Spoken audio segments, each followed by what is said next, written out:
Did General George S. Patton foresee a Third World War before the Second had even ended? While Winston Churchill and Joseph Stalin carved up Europe in smoke-filled rooms, Patton watched the Red Army with growing dread. This is the story of a betrayal that nearly ignited a new conflict, forcing America's most aggressive commander to choose between his orders and his conscience as the Iron Curtain began to fall across a broken continent. The spring of 1945 arrived not with the gentle whisper of peace, but with the thunderous roar of a dying empire as the Third Army, under the relentless command of General George S. Patton, tore through the heart of Germany like a scythe through wheat. Just like that, the once indomitable Wehrmacht disintegrated into a shattered mosaic of retreating units in desperate holdouts, leaving a vacuum of power that stretched from the Rhine to the Elbe. Patton, a man who believed himself a reincarnated warrior of ancient battles, did not see the end of a war but the catastrophic beginning of a much darker era, because he possessed a visceral understanding of the geopolitical tectonics shifting beneath his mud-caked boots.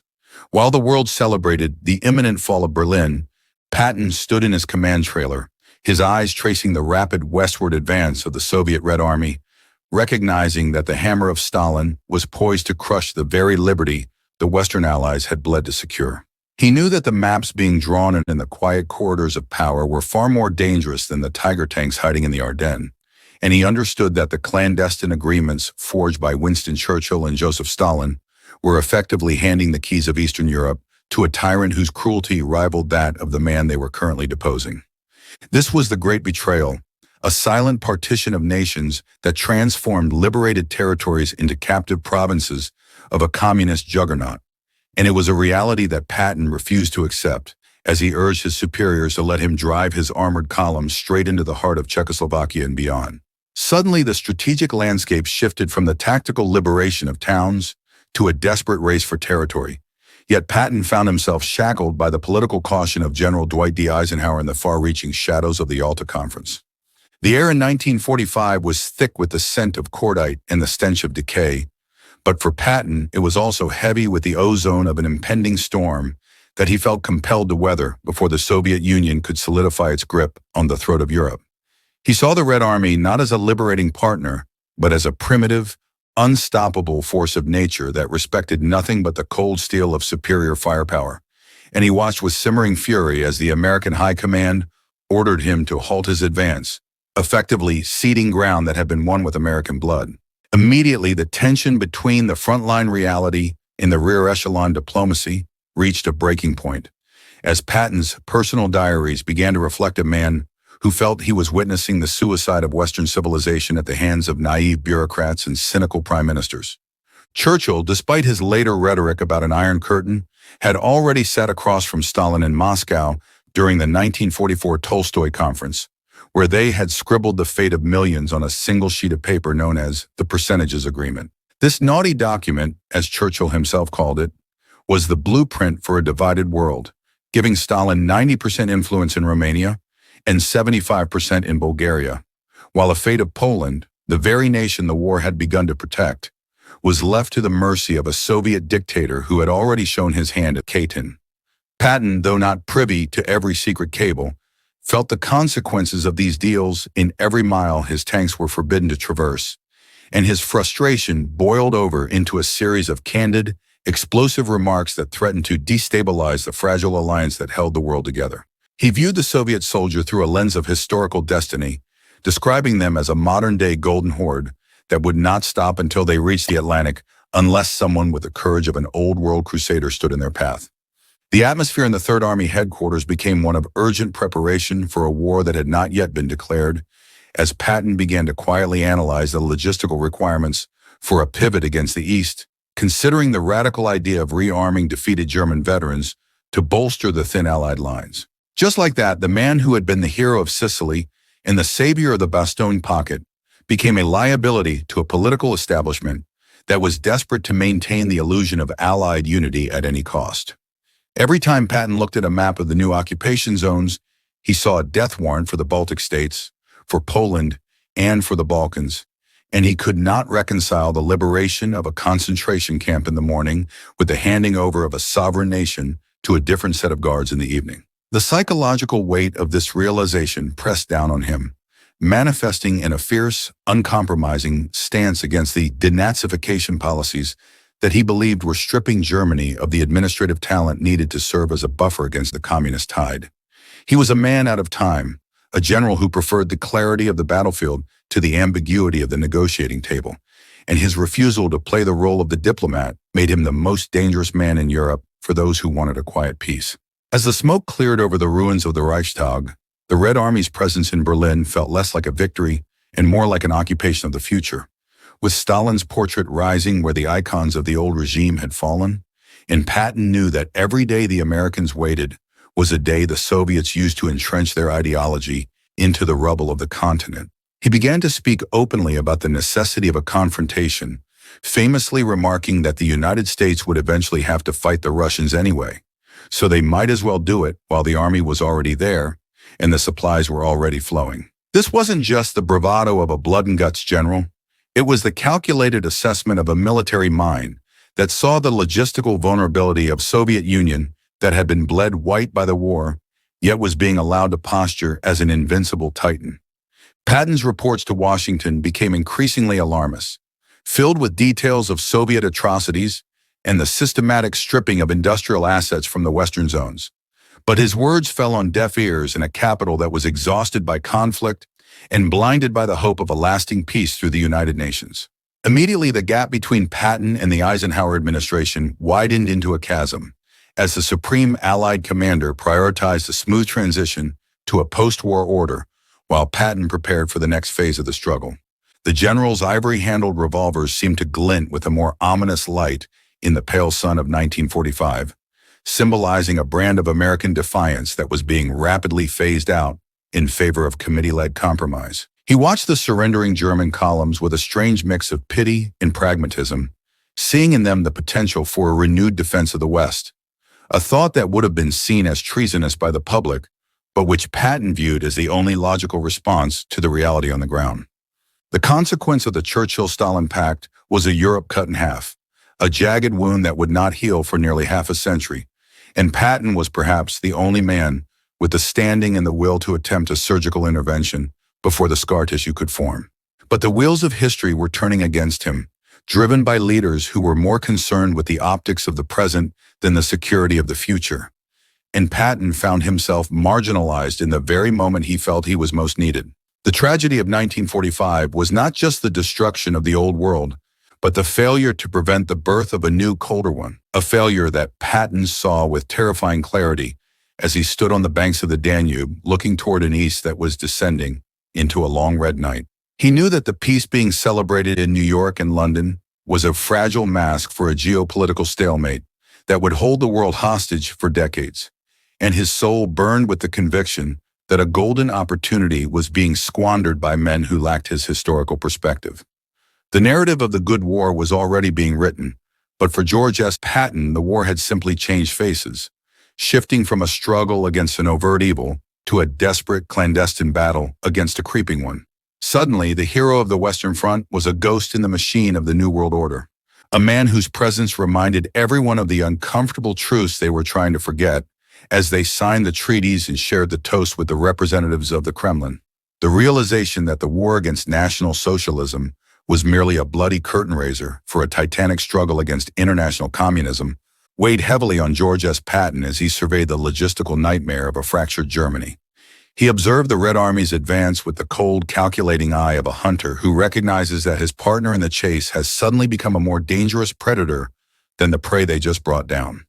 Just like that, the celebratory atmosphere of VE Day transformed into a period of stifling tension within the Third Army headquarters, where Patton began to meticulously document the systematic looting and brutalization of civilian populations by Soviet troops.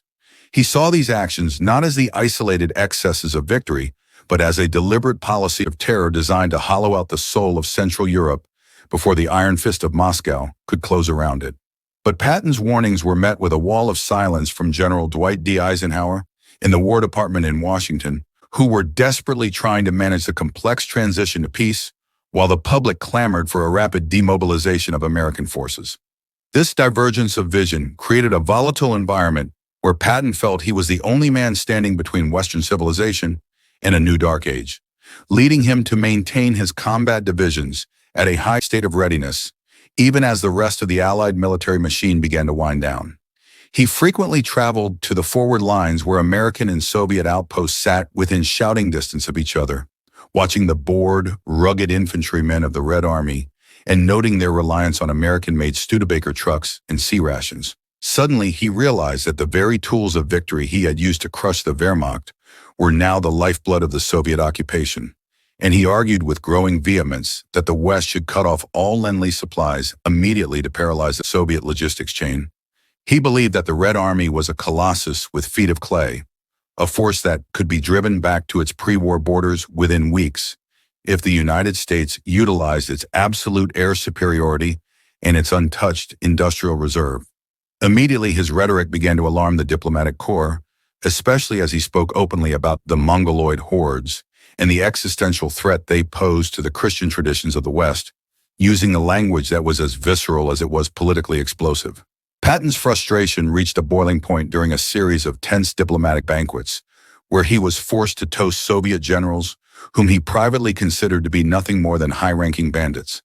He watched as the Soviet commanders, decorated with the Order of Lenin and draped in heavy wool coats,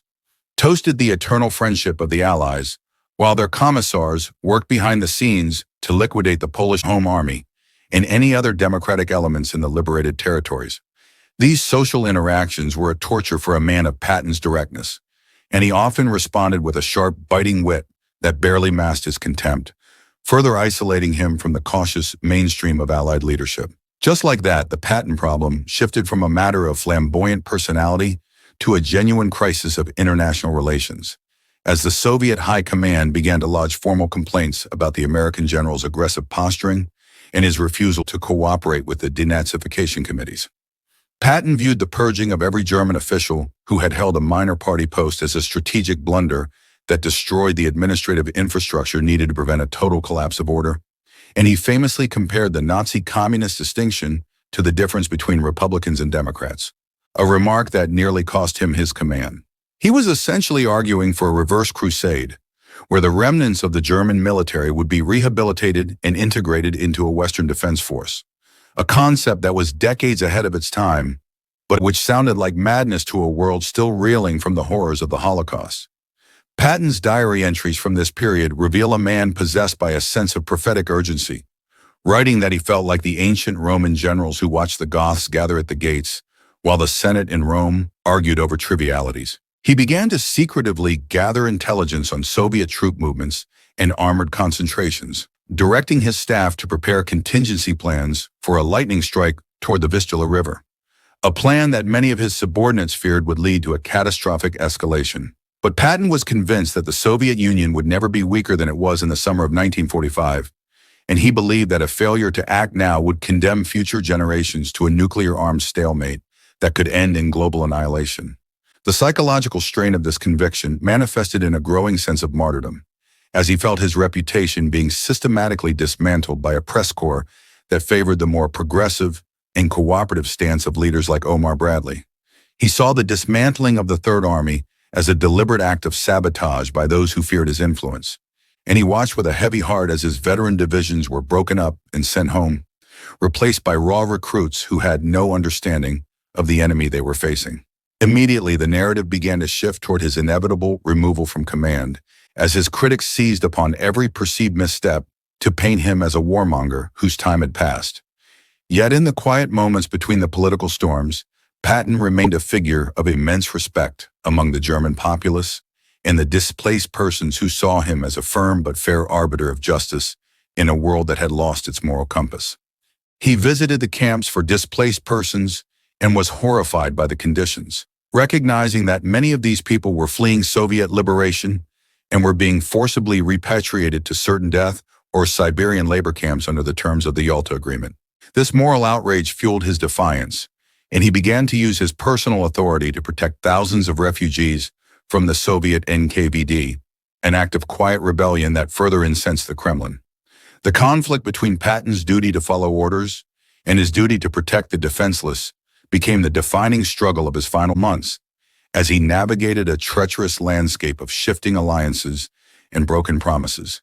He felt the betrayal of the Poles most acutely, knowing that the very people who had fought so bravely alongside the Allies were being handed over to a regime that was every bit as totalitarian as the one they had just defeated. Just like that, the unconquerable General Patton found himself defeated not by a military foe, but by the cold, calculating logic of a peace that was built on a foundation of lies. By the time he was relieved of his command of the Third Army and relegated to the 15th Army, a paper command tasked with writing the history of the war, he was a man whose spirit was as battered as the ruins of Berlin. But even in this forced exile, he did not remain silent, using his time to compile a massive archive of Soviet transgressions and continuing to lobby for a harder line against Stalin. He began to plan a return to the United States, where he intended to resign his commission and take his case directly to the American people,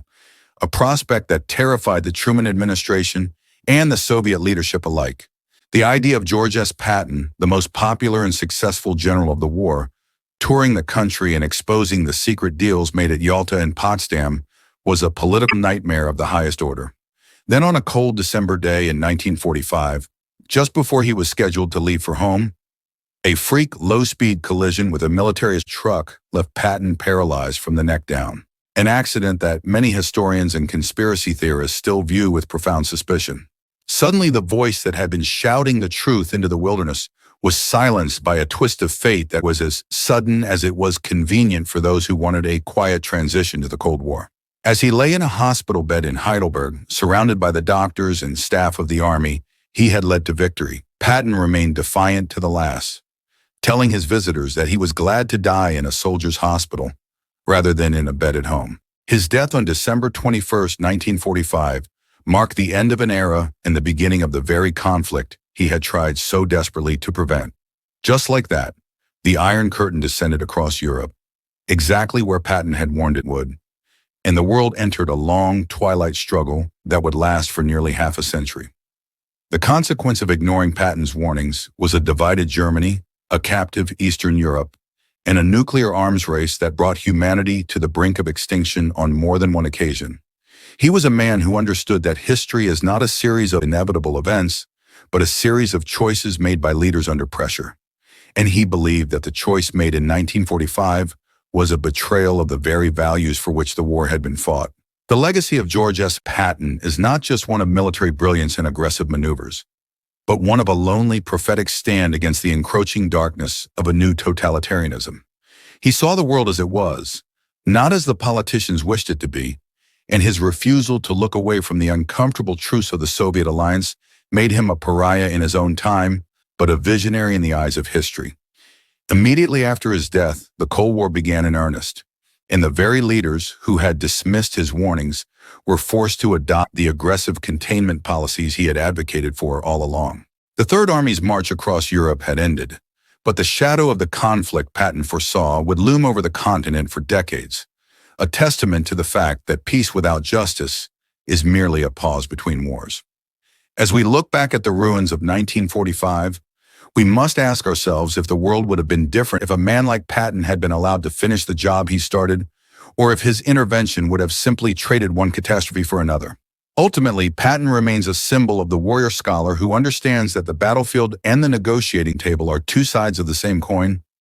and his story serves as a stark reminder that the greatest threats to liberty often come from the most unexpected directions. He died as he lived, a man of action and conviction, leaving behind a legacy that continues to challenge our understanding of the Second World War and the origins of the modern world. If General Patton had been given the green light to push back the Red Army in 1945, do you believe the world would have avoided the Cold War? Or would it have led to a nuclear catastrophe far worse than what we experienced? Let us know your thoughts in the comments below, and don't forget to subscribe and hit the notification bell.